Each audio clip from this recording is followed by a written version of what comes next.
Long before the rise of great civilizations, before the pyramids of Egypt, before the mighty kingdoms of Babylon, before history was written on stone, there was a world unlike anything we know today.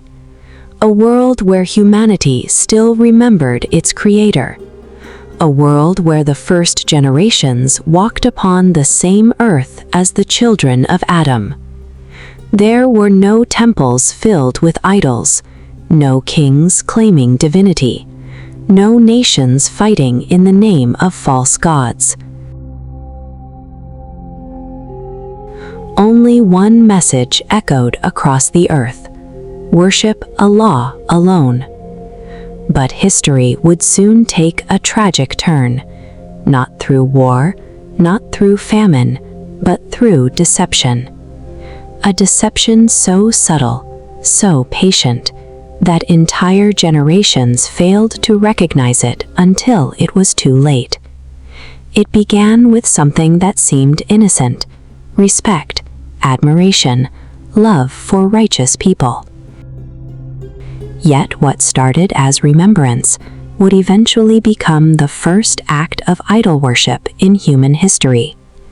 And from that darkness, Allah would send one of the greatest prophets ever to walk the earth. His name was Noah, Nuh alayhi salam. This is his story. The world after Adam. According to the Quran, Adam was the first human being and the first prophet. Allah created him with his wisdom, taught him knowledge, and honored him above many of his creations. After Adam and his wife Hawa, Eve, descended to earth, humanity began to spread. Families became tribes, tribes became communities. The earth slowly filled with people. Adam taught his children something more valuable than wealth or power. He taught them Tawhid, the worship of Allah alone. His descendants learned that there was only one Creator, only one Lord, only one God worthy of worship. For generations, this belief remained pure. The early descendants of Adam remembered the lessons of their father. They prayed, they obeyed Allah, they avoided the whispers of Satan. It was a time when faith united humanity. Although people disagreed about many things, they agreed on the most important truth: there is no God except Allah. The legacy of Prophet Seth. Islamic historical sources mention that after Adam's passing, leadership among the believers continued through his righteous son, Seth, Shith alayhi salam. Seth devoted himself to preserving the teachings of Adam. He reminded people that life in this world was temporary, that every soul would one day return to Allah. He warned against pride, against greed, against following Satan's footsteps. Under his guidance, many communities remained faithful.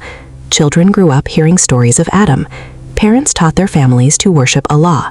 The remembrance of the Creator was part of everyday life for many generations. Peace spread across the earth. But Satan had not given up. The enemy never sleeps.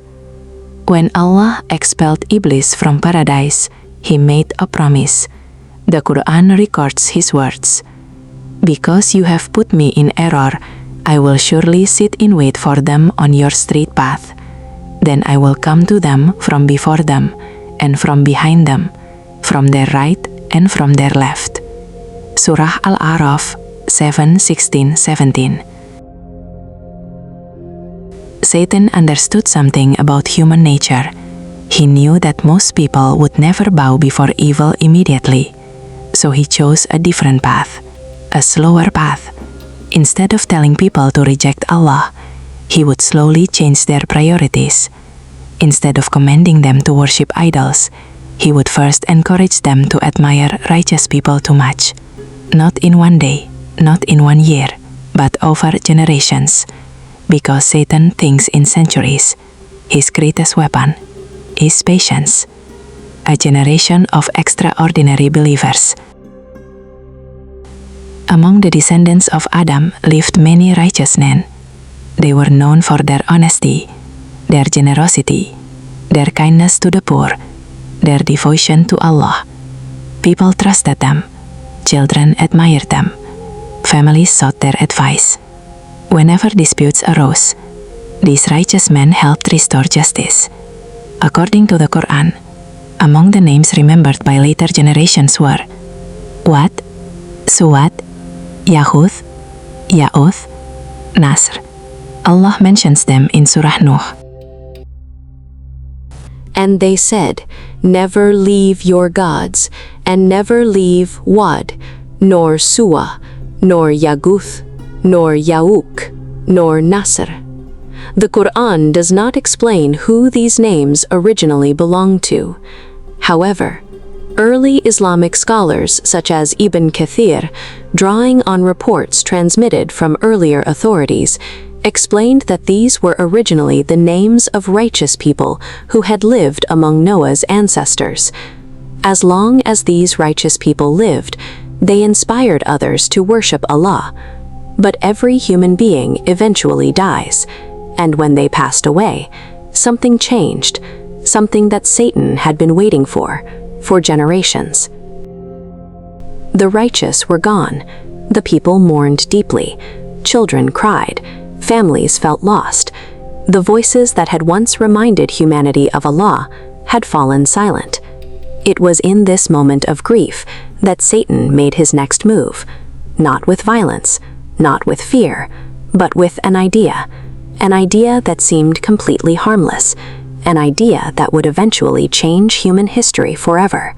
In Part 2, we will witness how simple memorials became idols, and how humanity slowly drifted away from the worship of Allah.